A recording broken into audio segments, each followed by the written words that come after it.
So everybody wants to be a billionaire. What if I told you that most don't have the discipline to do it? It's really kind of simple to be one.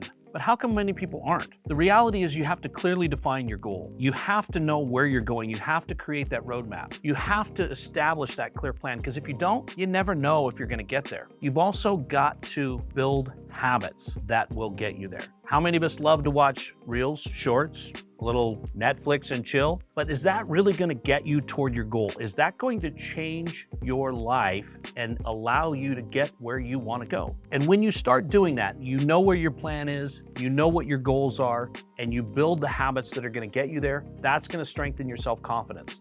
And when you've got a strong self-confidence, a strong sense of self, it's going to allow you to be the kind of person people want to do business with. You're going to have that magnetic attraction that everybody talks about. You're going to have the ability to convey your thoughts and ideas because they're clear and concise and you know where you're going. Then you're going to evaluate your time. You know, shiny object syndrome is something that a lot of us face. The more money you get, the more opportunities are available to you, and there's more opportunity to change course and try something new. But is that really going to fit? Is that really going to get you where you want to go? Or are you going to need to evaluate and guard your time to make sure that you don't have that shiny object syndrome and you get to your goal? You got to start small. Everybody wants to start something big. They want to get involved, but a lot of people wind up over their head. Then it goes against their goals. It hammers their self-confidence. It takes them away. It consumes all their time.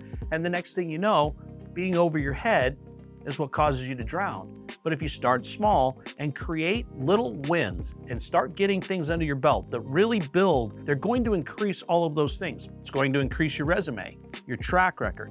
It's going to help you look really, really good to those that are around you because your confidence is going to be stronger and you're going to have recent things that you can point to that you got done. You got to look after yourself.